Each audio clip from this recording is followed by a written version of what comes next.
Hello and welcome back. Today we're going to learn how to save key-value pairs, retrieve data saved to the device, and use this data to update what the user sees on screen. Let's get started. Make sure you're in mainActivity.java, and right below the Start Activity 2 button click method, we're going to add the method public void counter button click. And make sure we add the view argument.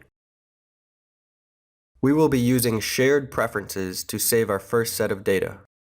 Shared preferences saves data using something called key-value pairs. Let's see how those work. A key-value pair stores data just like that. One key maps to one value. In this case, the key is always a string, but the value can be any primitive data type. So to find this value later, we search for it with its key. This is basically the same thing we did when passing our text from main activity to activity 2. Back to our code, let's type shared preferences shared pref equals get preferences. If we hit Control P, we can see that the argument it is looking for is int mode. Let's type context dot, and we can see the modes available. We want mode private, which says that only this application may access these preferences. Next, let's create a counter variable and set it equal to sharedpref.getInt. The key we will use is counter key. The second argument is the default value in case counter key is not found. The default value will only be used the first time this app is ran, since there will not have been any data saved yet. Now let's increment counter, since that's what this button is keeping track of. And let's change the text of the button. Remember that the view argument sent to this method is the actual button, so we can use that to get a reference for our view. We first need to cast it to button, then type set text counter colon space plus counter. Good. Now that we are done using our data, let's save it. We're going to do this with the preference editor class. Type shared preferences.editor editor equals sharedpref.edit. Then editor.putInt, and this is where the key value pair comes in. For the first argument, type counter key, and the second argument, type counter. And to save these changes, type editor.apply.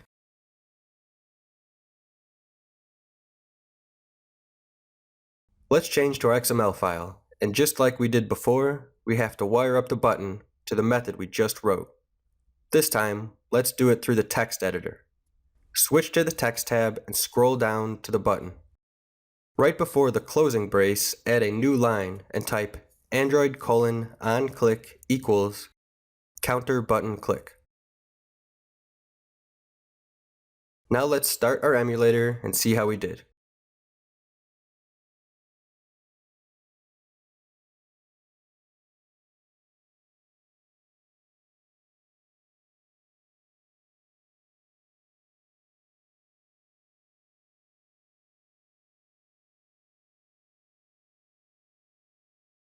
Good. When we press our button, the counter does indeed increment each time. But let's see if this data persists after we restart our app. Click the stop button so we know our program is no longer active, and click the play button.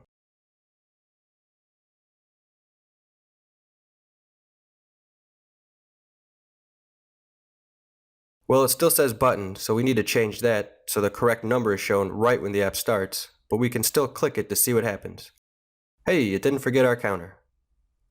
So let's add that last bit of code. The easiest way to do that is to simply copy what we need of our existing code into the onCreate method. This method is called as the activity starts, so any logic you need to do before that, do in this method.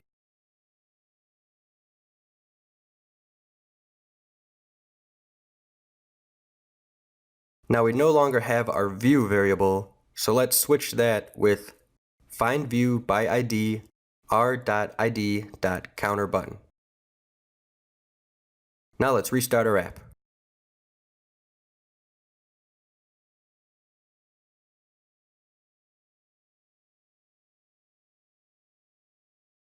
Perfect, but one last change. Did you notice how the counter started at 11 even though we closed the app when it was at 10? We forgot to remove one line. We don't need to increment the counter the first time we set the variable, so let's remove that now. I like to leave these little mistakes in because these are things you'll run into every program you make. I remember thinking it was weird to start and test my programs so often, like I must be doing something wrong, but it's all part of the development process. Alright, that was part 1. In part 2, we're going to see how to save larger amounts of data to a file. We're going to learn how to save custom classes. See you next class. Hey guys, thank you so much for watching. This video is part of my series Learn Android Quickly, Beginner Essentials, live now on Udemy. Use the code here, 100 free, and the first 100 people to sign up can take this course absolutely free.